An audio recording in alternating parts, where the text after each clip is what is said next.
Tes tes. Cek cek.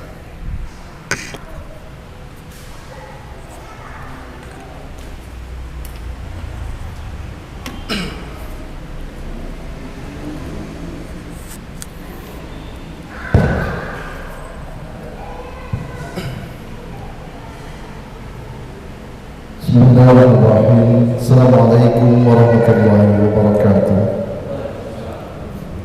Innal hamdalillah nahmaduhu wa nasta'inuhu wa nastaghfiruh wa na'udzu billahi min shururi anfusina wa min sayyiati a'malina. May yahdihillahu fala mudilla lahu wa may yudlil fala hadiya lahu. Asyhadu an la ilaha illallah wa asyhadu anna Muhammadan abduhu wa rasuluhu amma ba'd. Wa qala tabaraka wa ta'ala يا أيها الذين آمنوا اتقوا الله حق تقاته ولا تموتن إلا وأنتم مسلمون. Yang saya hormati Ustaz Usman Hadi SPDI, Bapak Ibu sekalian, sidang kajian ngaji bareng sama pada malam hari ini, marilah kita senantiasa bersyukur kepada Allah atas nikmat dan karunia Allah Subhanahu wa taala, dan mudah-mudahan Allah senantiasa memberikan nikmatnya kepada kita, dan mudah-mudahan Allah senantiasa akan memberikan petunjuk kepada kita semua. Yang kedua, salawat dan salam senantiasa tercurah dan terlimpah kepada junjungan Nabi besar kita, Nabi Muhammad sallallahu alaihi wasallam.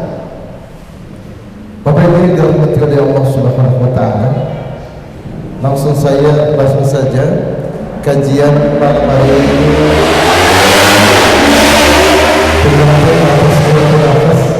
yang insyaallah akan disampaikan oleh Ustaz Usman Hadi. Kepada beliau waktu dan tempat dipersilakan.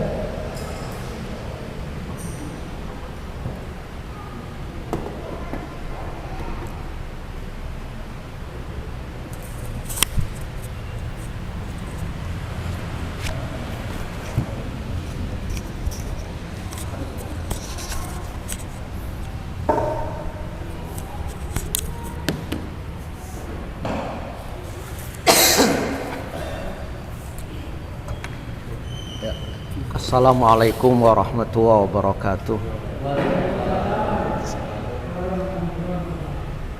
Innal hamdalillah nahmaduhu wa nasta'inuhu wa nastaghfiruh wa na'udzu billahi min shururi anfusina wa sayyiati a'malina. May yahdihillahu fala mudilla lahu wa may yudlil fala hadiya lahu. Asyhadu an la ilaha illallah wahdahu la syarika lahu wa asyhadu anna Muhammadan abduhu wa rasuluh la nabiyya ba'da. Amma ba'd. Hadirin yang dirahmati Allah Subhanahu wa taala, pada kesempatan malam hari ini saya menyampaikan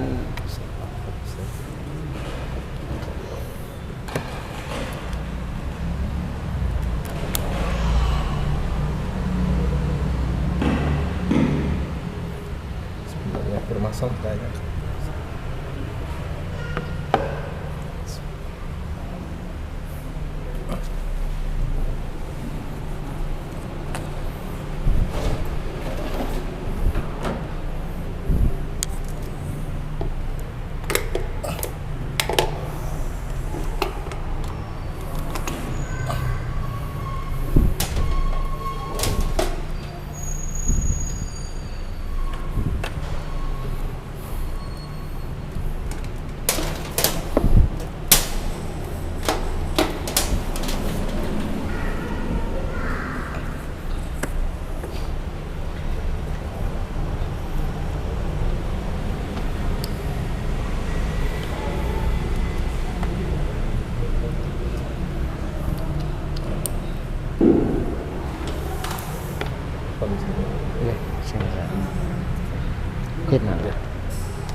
hilang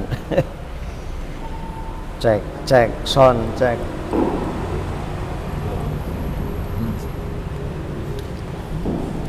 Satu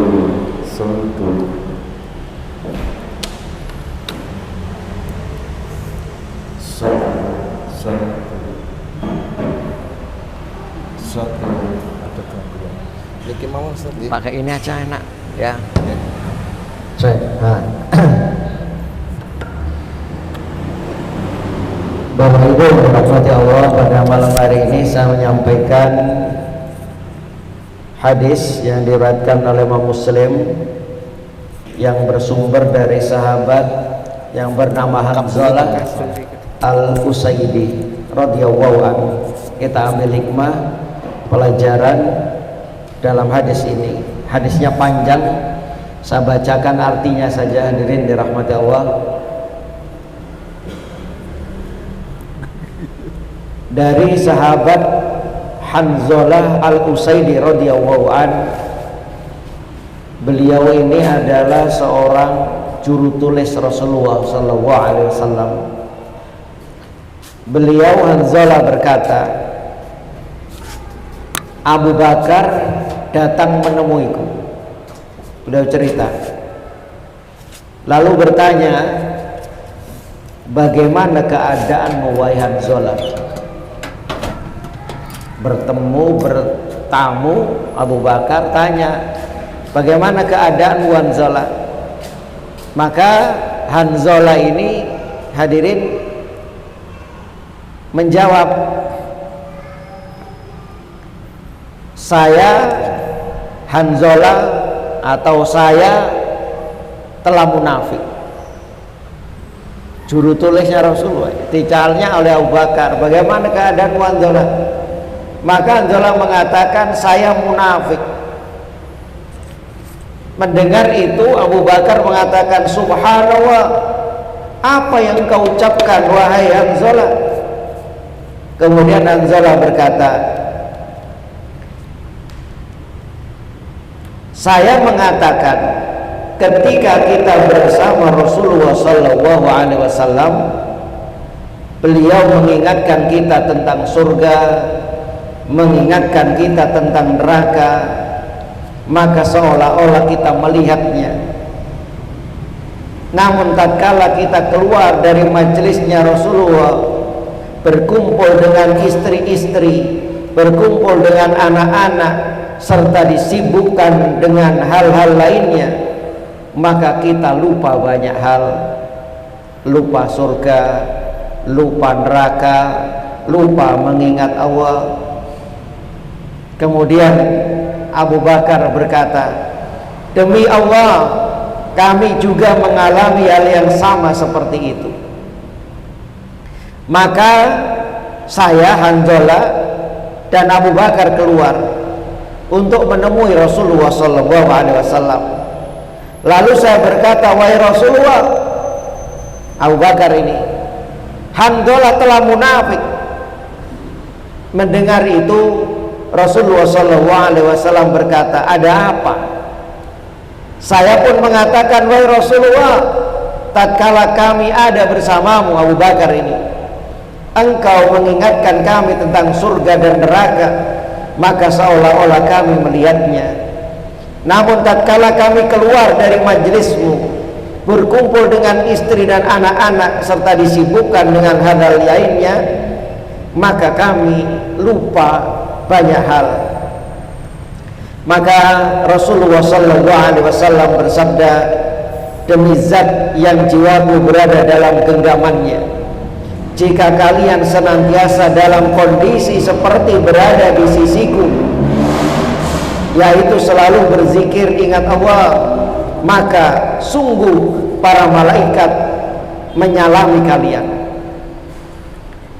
Walau kalian berada di atas kasur atau sedang berada di jalan-jalan, akan tetapi wahai Hanzalah, sesaat beliau mengulangi 3 kali, sesaat, sesaat, dan sesaat.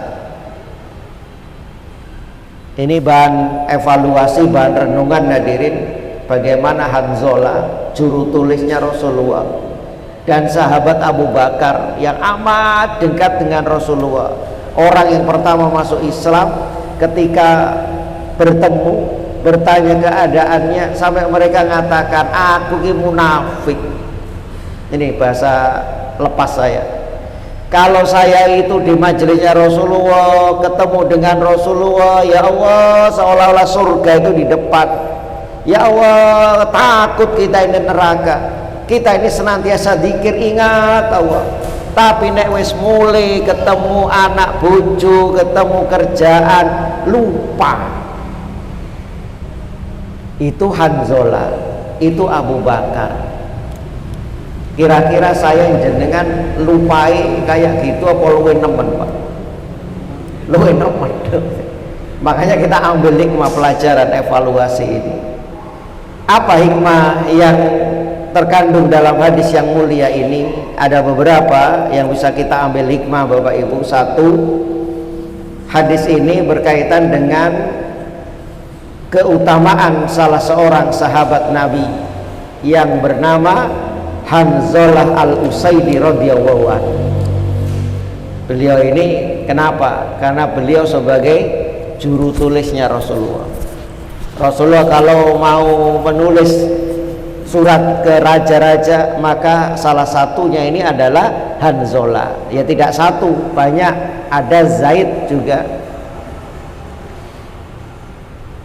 Dan keutamaan Hanzalah ini selain juru tulisnya Rasulullah, beliau ini hadirin sangat khawatir jatuh pada dosa-dosa yang dalam hadis ini jatuh khawatir, jatuh terjerumus kepada perbuatan munafik. Khawatir. Di antara contoh kemunafikan, kalau bicara dusta, kalau berjanji tidak ditepati, tidak amanah, tidak konsisten, tidak sejalan antara ucapan dan perbuatan.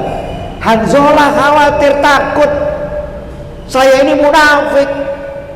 Kenapa? Di depan Nabi seolah-olah iman kita ini naik, tapi kalau sudah pulang iman kita ini turun, berarti kita ini munafik.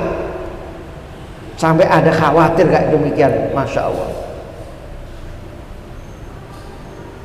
Yang ketiga, pelajaran dari hadis ini, diperbolehkan saya panjenengan itu mencela, menghukum diri sendiri, mencela diri kita, menghukum diri kita, memecut diri kita kalau kita ini melakukan perbuatan khilaf.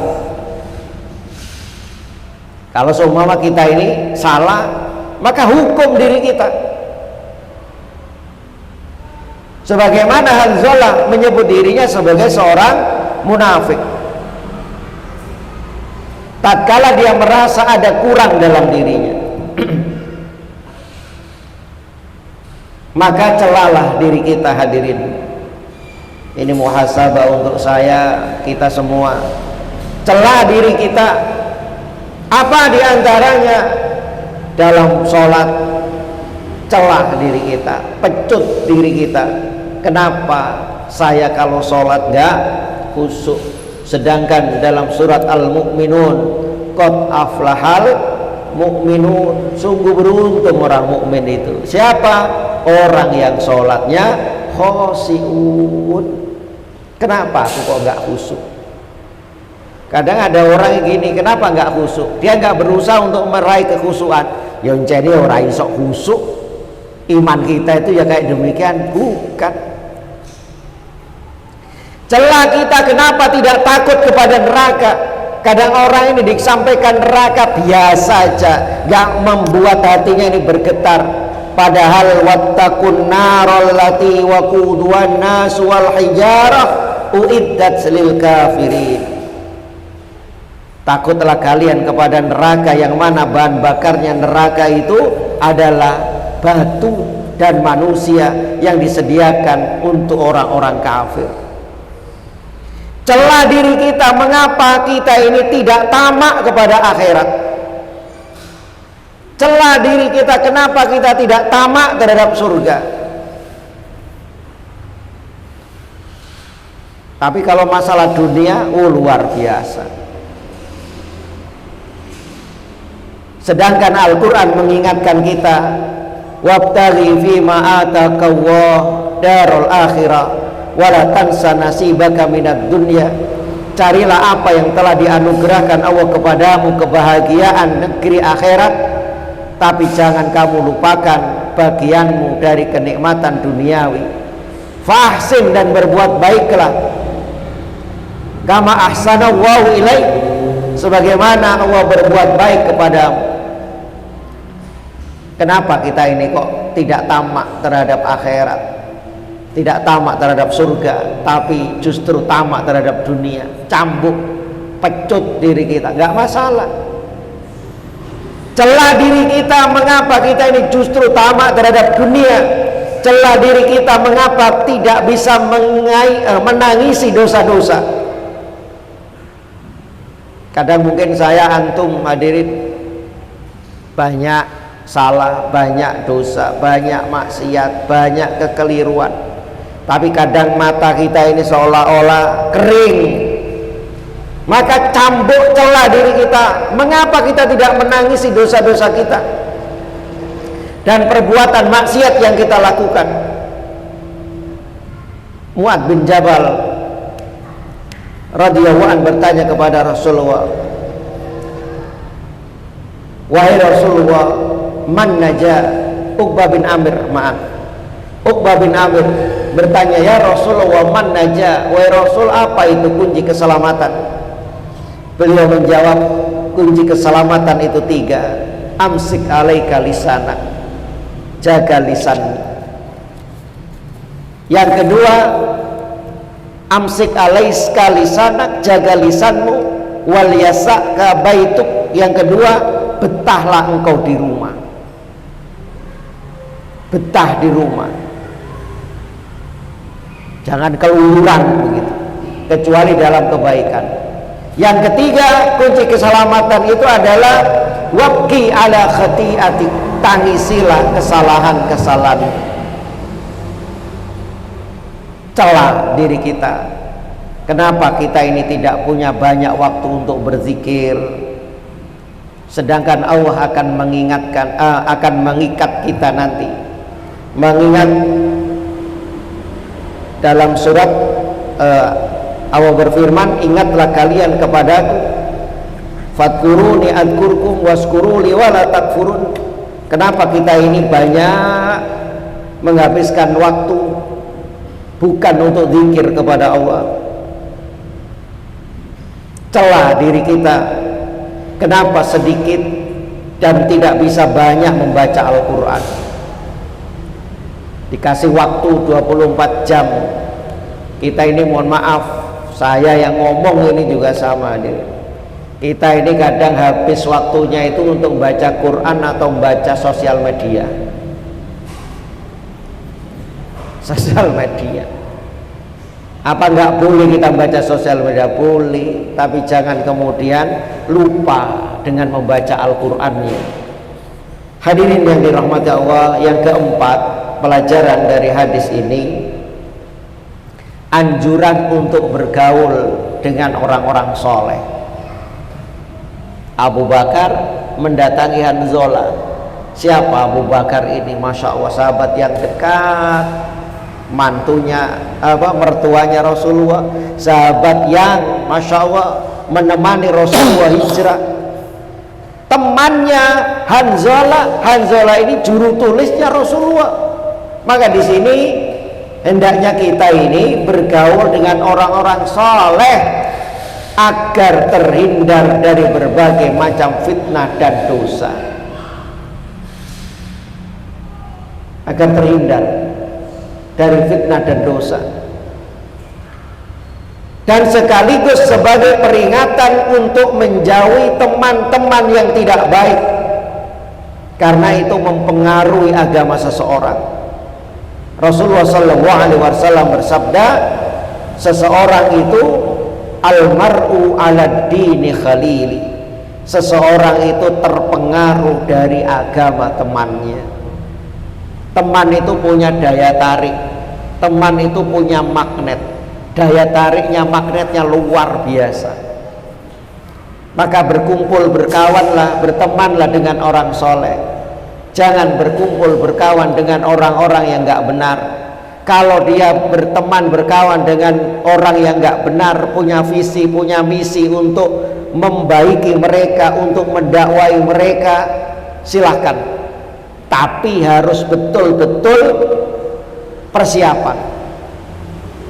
Kalau enggak, khawatir hadirin, antum putih bersih masuk daerah hitam, kepingin memutihkan. Kalau antum nggak istiqomah, nggak kuat iman, kemudian nggak ada yang mensupport antum masuk di situ, nggak bisa merubah, antum keluar malah apa warnanya? Putih metu tadi abu-abu. Hati-hati. Maka bertemanlah, berkawanlah dengan orang soleh, karena teman, kawan orang soleh itu nanti akan saling memberikan syafaat di hari kiamat. Yang kelima, pelajaran dari hadis ini, anjuran agar selalu menuntut ilmu dan menghadiri majelis ilmu untuk menghilangkan apa? Kebodohan. Alhamdulillah pada malam hari ini kita bisa hadir.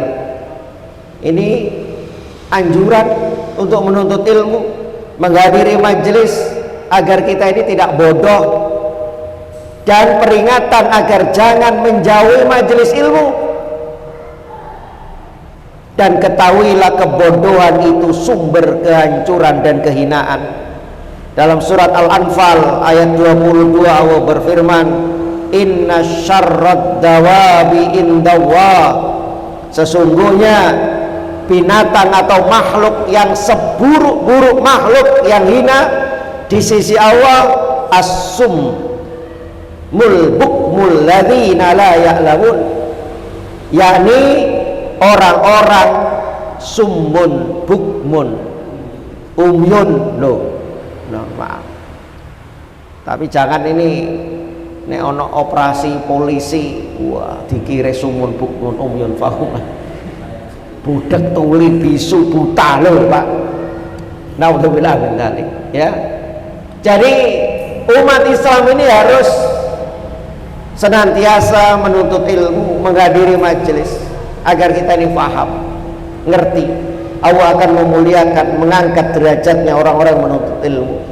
Majtama'a qaumun, tidaklah suatu kaum yang kumpul fi baitin min buyutillah, di rumah-rumah Allah, yatluna ayati, dibacakan ayat-ayatnya, wa yatadarasun, dan mereka saling tadarus, illa nazalat alaihimus sakinah, melainkan Allah turunkan kepada mereka ketenangan.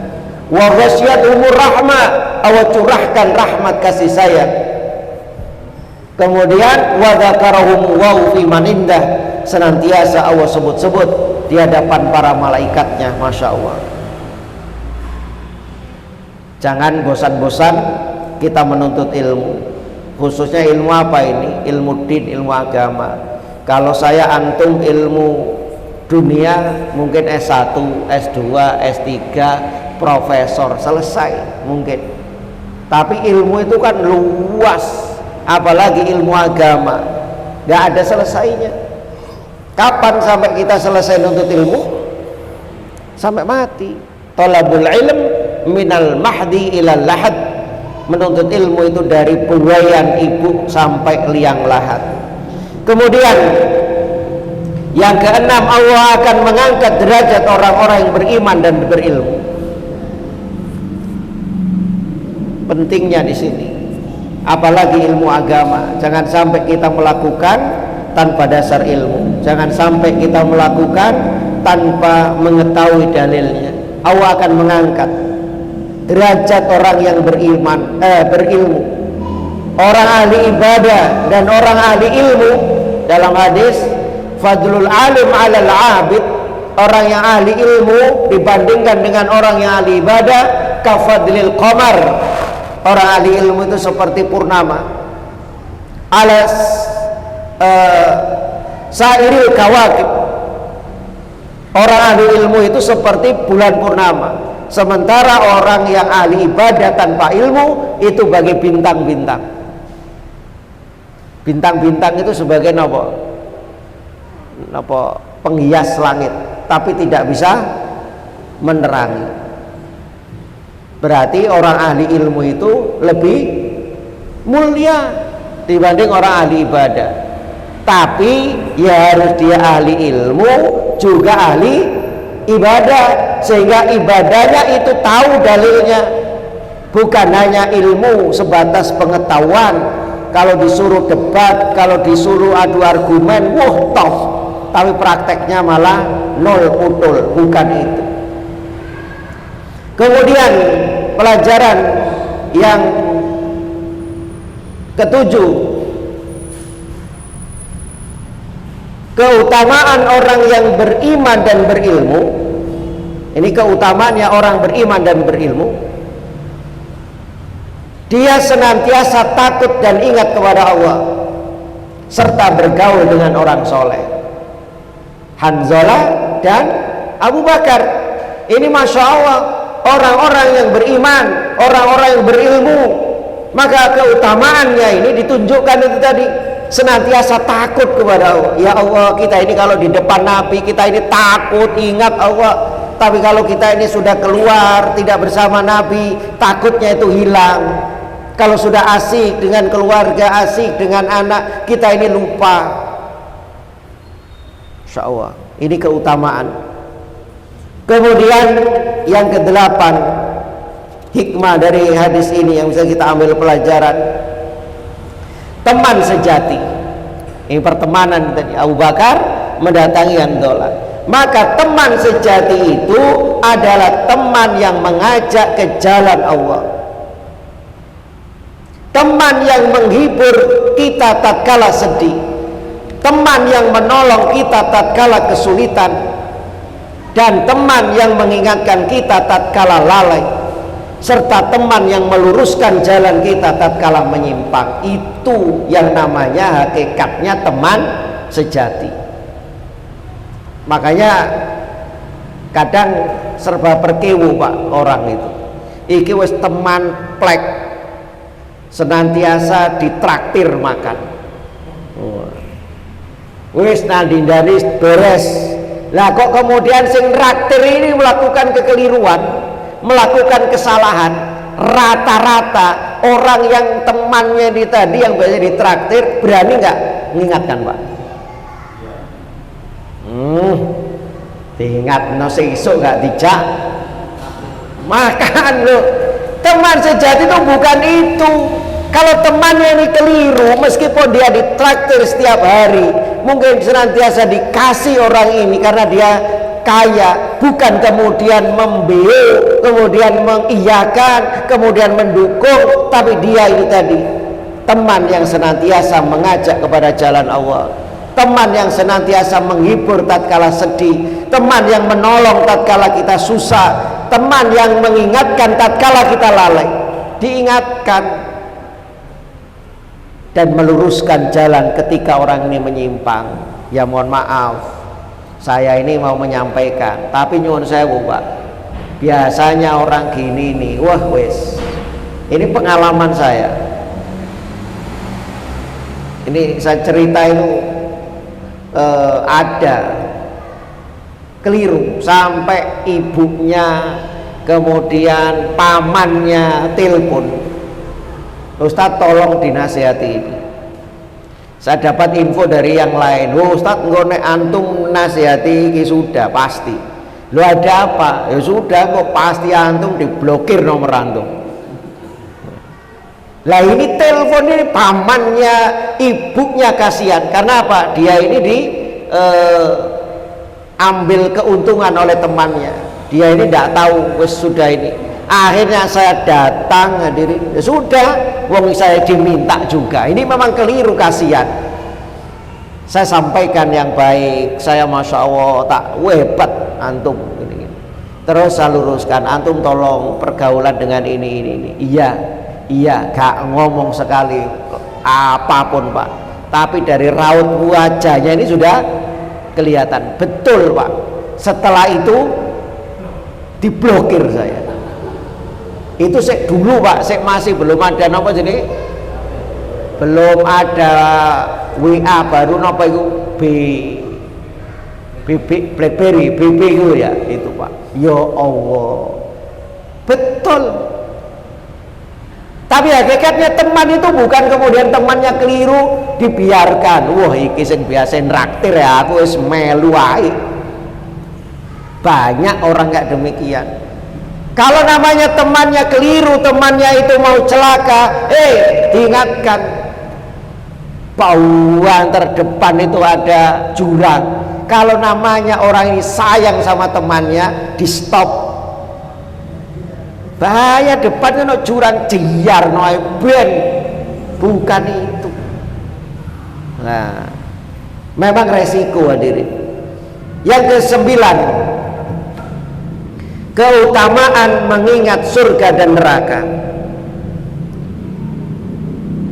Karena keduanya itu akan menghantarkan seseorang untuk takut kepada Allah Subhanahu wa taala. Makanya di sini hadis ini kita senantiasa mengingat Allah, mengingat surga, mengingat neraka. Kalau kita ini mengingat Allah, senantiasa mengingat surga dengan kenikmatan-kenikmatan yang Allah janjikan, mengingat neraka dengan kengerian dan siksa-siksa yang sudah disediakan untuk orang-orang yang fujur, maka membuat kita ini semakin takut kepada Allah Subhanahu wa taala. Yang ke-10, tiada manusia yang sempurna dan tiada manusia yang maksum kecuali Rasulullah sallallahu alaihi wasallam. Abu Bakar, Umar tadi hadirin, Abu Bakar dan Hanzalah merasa dirinya, maka Rasulullah mengatakan tadi sesaat, dan sesaat. Istilahnya apa? Manusiawi hadirin dirahmati Allah.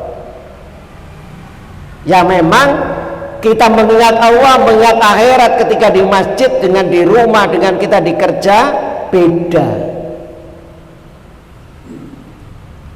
Menunjukkan manusia itu nggak maksum kecuali Rasulullah SAW. Tapi kalau orang Syiah yang maksum itu siapa? Imamnya berapa? 12 imam itu. Kalau kita sebagai umat Islam yang maksum itu cuma satu, Nabi Muhammad SAW. Yang ke-11, hikmah pelajaran, Abu Bakar radhiyallahu an manusia biasa dan tidak maksum, karena pada saat-saat tertentu bisa jadi lupa tentang surga dan neraka layaknya orang lain. Tapi beliau Abu Bakar itu punya keutamaan yang tidak dimiliki oleh orang lain. Luar biasa Abu Bakar ini, orang yang pertama masuk Islam. Kalau masalah sedekah, jangan main-main sama Abu Bakar. Sampai kan habis semua hartanya, ditanya apa yang kau sisakan untuk keluargamu? Apa jawaban Abu Bakar? Tidak ada kecuali Allah dan Rasulnya. Yang menemani Rasulullah hijrah, nyawa taruhannya Abu Bakar. Oh, luar biasa. Abu Bakar yang nggak demikian, sekali lagi menunjukkan Abu Bakar juga manusia. Itu Abu Bakar masalah kejujurannya tadi hadirin. Saya itu juga kadang lupa.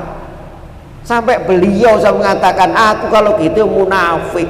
Lah itu kembali ke saya jenengan. Abu Bakar, Hanzalah aja mengatakan kayak demikian, apalagi saya jenengan. Insya Allah. Kemudian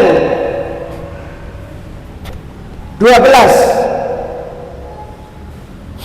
anjuran untuk bertanya kepada saudaranya yang seiman tentang keadaan dan kabarnya, agar apa? Bisa saling berbagi dan saling mengisi kekurangan. Silaturahim, datang tanya bagaimana keadaannya, bagaimana kabarnya, sehingga ngerti. Untuk apa? Ta'awun, saling tolong menolong. Silaturahim itu untuk menyambung kekerabatan, mempererat kekerabatan. Yang ditanya tadi bagaimana keadaan Hanzalah, yang diomongkan mohon maaf, kadang kita ini hadirin niat betul silaturahim. Ini kebanyakan loh di masyarakat. Silaturahim memang Masya Allah tujuan yang mulia. Kemana silaturahim? Tapi ketika sudah silaturahim, yang diomong ini bukan kebaikan malah hadirin. Napa biasanya? Pamer dunya. Mohon maaf, apalagi kalau Idul Fitri. Silaturahim bawa mobil nyar. Pamer dunya kebanyakan. Silaturahim kita tanya gimana keadaannya, gimana keluarganya, gak usah karirnya, gak usah dunianya nomor 2. Iya nek sing didatangi ku wonge soge. Lah nek sing didatangi dulure gak duwe ceritane dunya tok ae. Nah, Masya Allah Abu Bakar ketemuan dola bagaimana keadaan, Masya Allah. Yang ke-13, anjuran untuk selalu melakukan muhasabah terhadap diri sendiri dimanapun dan kapanpun kita berada. Evaluasi, muhasabah. Kira-kira kita ini bagaimana? Sudah benar betul? Sudah bagus betul? Belum. Yang tahu adalah kita. Kemudian ada 20, saya singkat-singkat. 14, untuk menyelesaikan suatu permasalahan yang tidak diketahui, hendaknya bertanya kepada orang yang berilmu. Handolah ngatakan saya munafik, aku yang munafik. Handolah, apa yang dilakukan dua orang ini? Masya Allah datang kepada Rasulullah untuk apa? Bertanya, bagaimana keadaannya ini ya Rasulullah? Apalagi sekarang kalau kita ini tidak paham, tidak ngerti, maka kalau berkaitan dengan agama, fas'alu ahla dzikri in kuntum la ta'lamun. Bertanyalah pada ahlinya jika kamu tidak tahu. Ya pada ahlinya. Kalau masalah agama ya bertanya kepada ahlinya. Jangan kemudian bertanya kepada yang bukan ahlinya, akhirnya saling sesat menyesatkan nanti. Yang ke-15, istri dan anak-anak terkadang menjadi sumber fitnah yang menimbulkan dosa. Oleh karenanya didiklah mereka agar senantiasa sejalan dengan ajaran Islam, menanamkan dan menumbuhkan sikap muraqabah dalam setiap tindakan. Jadi istri kita, anak kita itu kadang menjadi sumber fitnah hadirin. Yang mana kalau menjadi sumber fitnah itu menjadi menimbulkan dosa.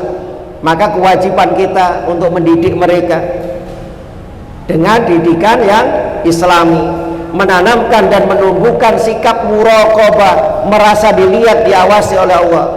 16, peringatan agar jangan menjauhi masjid dan tempat-tempat yang bisa menenteramkan dan memperbaiki hati. Hadir ke majelis ilmu, hadir di masjid-masjid. 7 orang yang mendapatkan naungan, salah satunya adalah warajulun qalbuhu mu'allakun fil masajid, orang yang hatinya senantiasa terpaut ke masjid. Nek gak nang masjid itu koyok nopo, gak enak ngoten. Karena apa? Merasa ini kewajiban. Berarti orang ini sudah merasakan manisnya iman. Ada orang gak ke masjid itu biasa. Tapi kalau orang ini sudah terbiasa ke masjid, sudah terbiasa kumpul dengan orang-orang soleh, sekali gak sholat berjamaah itu ya Allah, kuwatune luar biasa. 17, singkat-singkat, ingatlah kepada Allah dimanapun kita berada, di rumah, di luar, di pasar, di jalan, di tengah keramaian, atau sedang sendirian. Dimanapun kita berada, senantiasa ingat. Maka Rasulullah tadi, dimanapun kalau engkau ingat kepada Allah, dimanapun engkau berada, baik dalam keadaan ramai atau sepi, Masya Allah, malaikat akan memberikan ucapan selamat.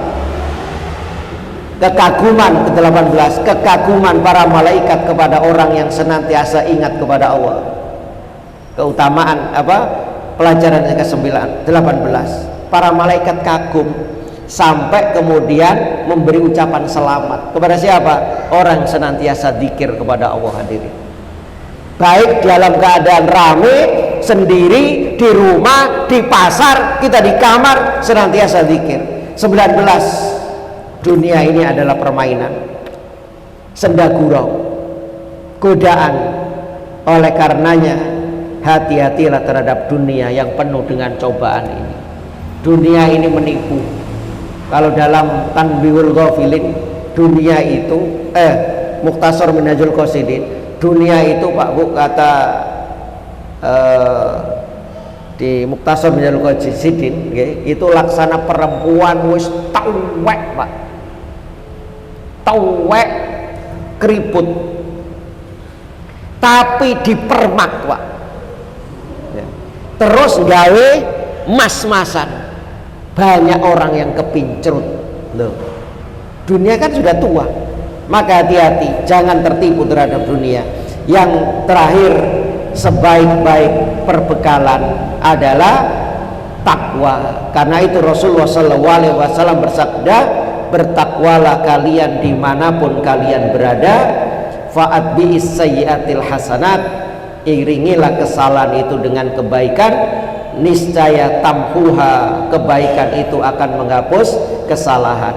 Serta berakhlaklah terhadap manusia dengan akhlak yang baik. Allahu a'lam. Itu mungkin dulu azan.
Jazakallah khairan katsiran kepada Ustaz Usman Habib. Selanjutnya acaranya adalah tanya jawab. Bapak yang berhormat Allah, mungkin ada hal yang ditanyakan, kami persilakan.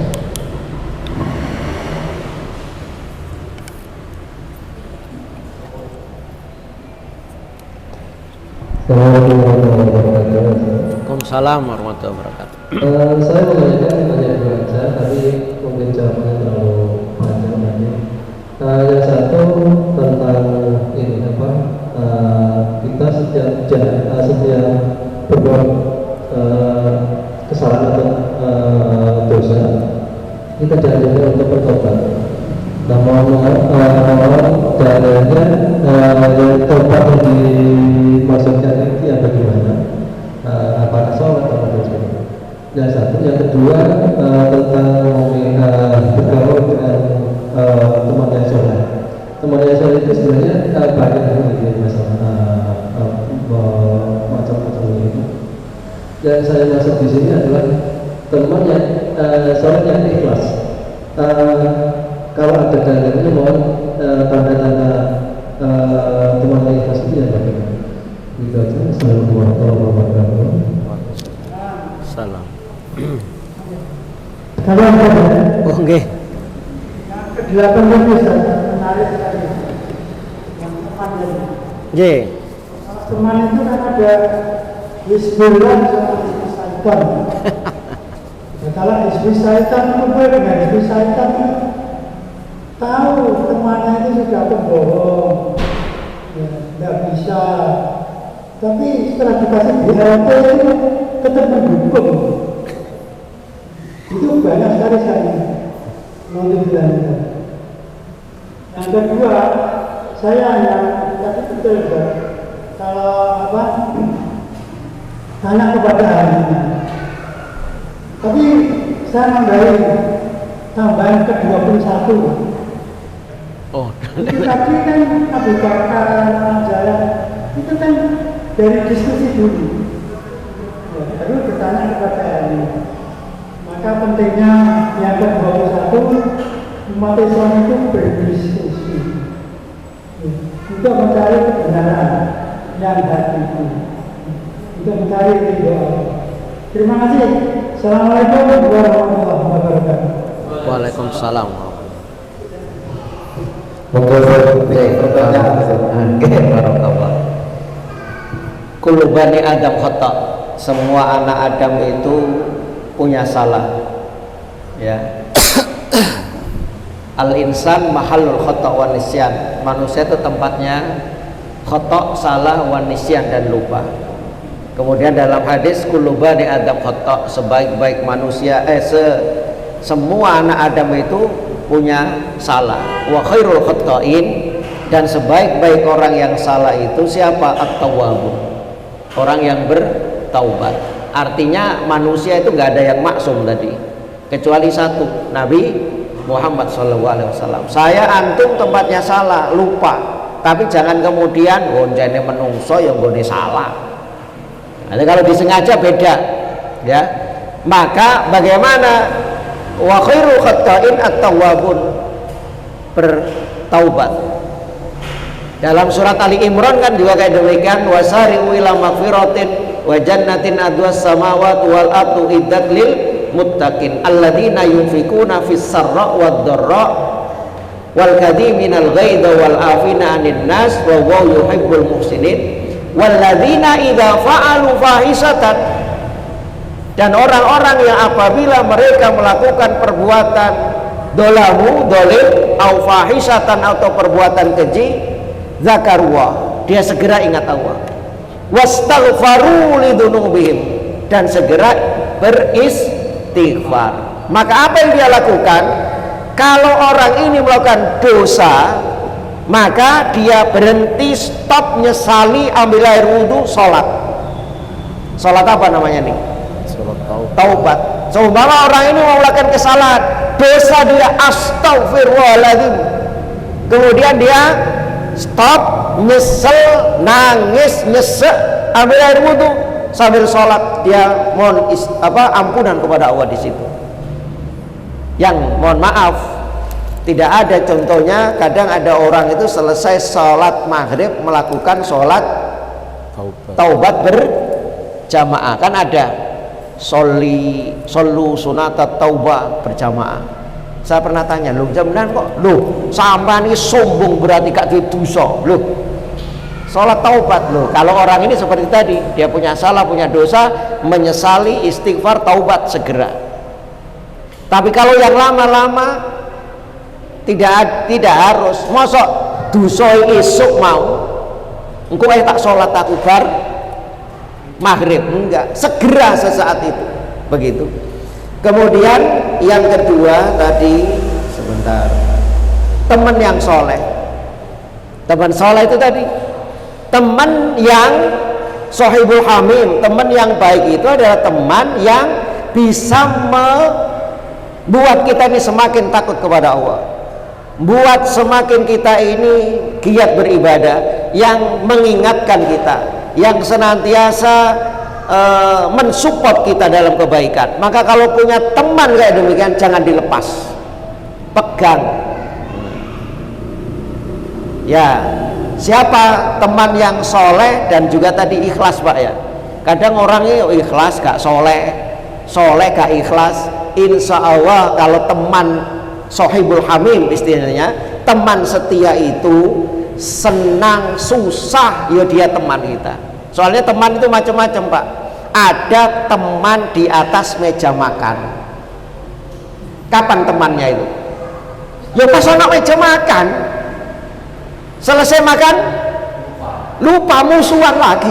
Loh. Ada teman yang mungkin dalam masalah apa, maka cari teman itu senang susah dia tetap bersama kita. Nah, intinya teman itu membuat kita semakin mendekatkan diri kita kepada Allah. Kemudian tadi yang kedua,